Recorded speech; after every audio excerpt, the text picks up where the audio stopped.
Assalamu alaikum, dear students of ninth class. So we have finished this poem, Palanquin Bears. Now today we will do its exercise.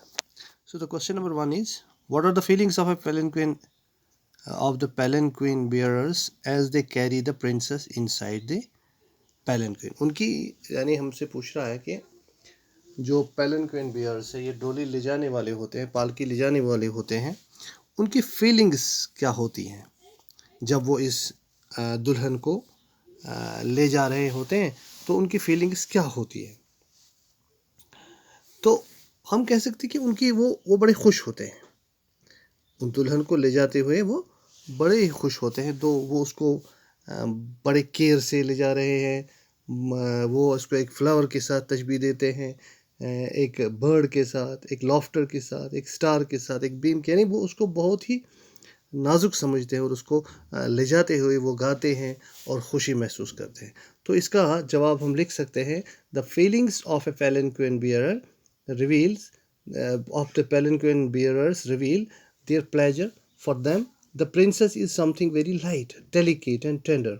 She is like a flower, a bird, a lofter, a star, and a beam. The palanquin bearers are quite sensitive to the princess's delicate situation. They look upon her like a brittle thing, यानी नाजुक सी चीज उनको लगती है वो. That's why they carry her with all care. ठीक. Question number 2 है, lightly, oh lightly we bear her along, she sways like a flower in the wind of our song. What are these opening lines of the poem suggestive of? Do you think that the palanquin bearers are sensitive to the presence of the bride? तो इन lines से शुरू होती है ये poem. तो आपका इनके बारे में क्या ख्याल है? तो ये ओपनिंग लाइन्स हैं इस पोइम की. तो इनमें ये है कि वो इस दुल्हन को बहुत आराम से ले जा रहे हैं. तो चलते चलते वो गाने में वो डिस्क्राइब करते हैं कि वो कैसी लगती है. तो वो कहते हैं कि ये एक फूल जैसी लगती है जो कि हवा से इधर उधर झूमती है. इसी तरह से वो तो बिल्कुल सेंसिटिव हैं कि उनके कंधों पर एक नाजुक सी चीज़ है, तो उसको बड़े एहतियात से वो ले जा रहे हैं. तो हम इसका आंसर लिख सकते हैं ऐसे. In these opening lines, the palanquin bearers describe through their song the manner in which they are carrying the bride in their palanquin. They are carrying her along very lightly. The bride sways gently as she is being carried along. She looks like a flower swinging in the wind. Yes, the palanquin bearers are quite sensitive to the bride's presence. They look upon her like a brittle thing. That's why they carry her with all care. तीसरा है, question है इसका, rhyme scheme आपको मैंने बोला है कि एक पोइटिक डिवाइस है कि राइमिंग वर्ड्स यानी एक जैसी लास्ट के वर्ड्स अगर दो लाइन्स के एक जैसी हो, एक जैसी आवाज़ निकलती है तो उनको राइमिंग वर्ड्स कहते हैं.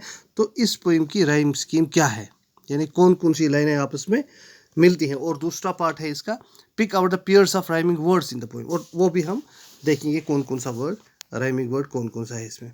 देखिए राइम स्कीम, अगर पहली लाइन ए, दूसरी लाइन देखेंगे हम, जैसे हम देखेंगे पहली दो लाइन्स को हम ए देखेंगे, along and song, a along और सॉन्ग राइमिंग वर्ड्स है.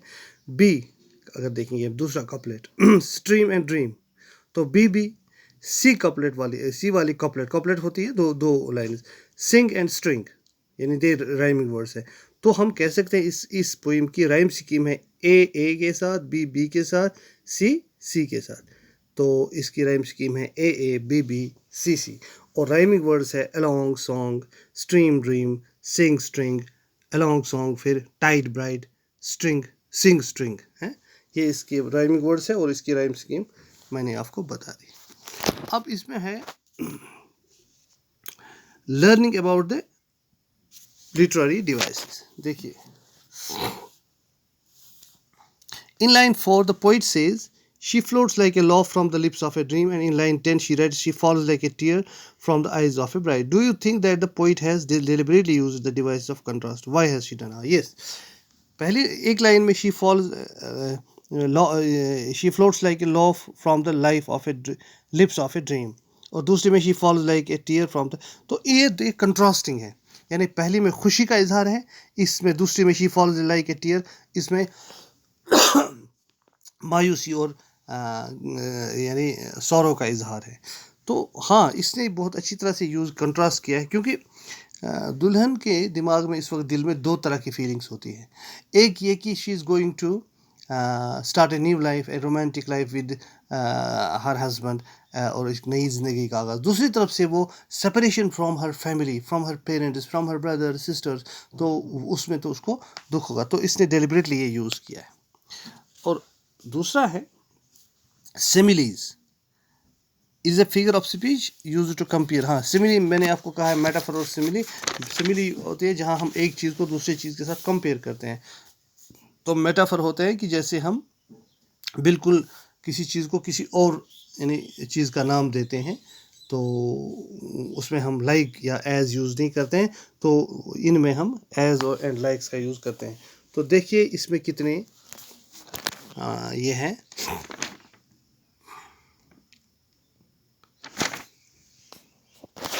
सिमिलीज कितने हैं। देखिए पहला है she sways like a flower in the wind of our song, यानी लाइक ए फ्लावर, कैसे वो झूलती है, like a flower in the wind of, जैसे एक फूल, तो किसके साथ तशबीह दी गई है, सिमिली बनाई है फूल के साथ। इस तरह सिकिम्स like a bird on the foam of a stream, जब वो झाग पर वो परिंदा इधर उधर तैर रहा होता है, वो she floats like a laugh from the lips of a dream, ये भी एक तशबीह है, एक खुशी का इजहार है।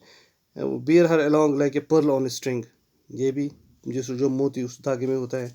Laughs like a star in the dew of our song, star की तरह। इसी तरह springs like a beam on the bow of a tide, इसी तरह she falls like a tear from the eyes of a bride. तो एक और चीज़ है इसमें, रिफ्रेन। रिफ्रेन भी एक पोइटिक डिवाइस है, जिसमें शायर पहले ही यूज़ किए गए, जो पहले हिस्से में उसने यूज़ किए हों, और वो किसी वक्त दोबारा उन वर्ड्स का या उन लाइन्स का यूज़ करता है, तो उसको हम रेफ्रेन कहते हैं। तो इस पोइम में भी यूज़ किया गया है, शायर ने एक कुछ लाइन्स का दोबारा इस्तेमाल किया है, जैसे लास्ट वाली लाइन जो है वो ली गई है, we bear her along like a pearl on a string, तो ये लाइन पहले स्टेंजा में हमें है, we bear her along like a pearl on a string, ये देखिए। इसी तरह से यहाँ किया लाइटली और lightly we glide and swing, इसको इस तरह यहाँ लिखा था गेली और गेली वी ग्लाइड है, वो तो ग्लाइड एंड वी सिंग वाला जो वर्ड जो है वो उसने लास्ट बट वन लाइन में यूज़ किए हैं, तो लास्ट इसका ये लास्ट लाइन जो है इसकी फर्स्ट स्टेंजा की, we bear her along like a pearl on a string, तो यहाँ भी उसने फिर यूज़ किया गया है। तो ऐसे वर्ड्स को या ऐसी लाइन्स को जो दोबारा यूज़ किए जाए, इनको रेफ्रेन कहते हैं।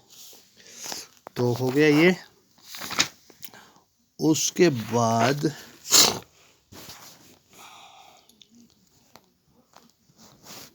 बस मेरे ख्याल से आज के लिए काफ़ी, क्योंकि टाइम हो गया। Thank you.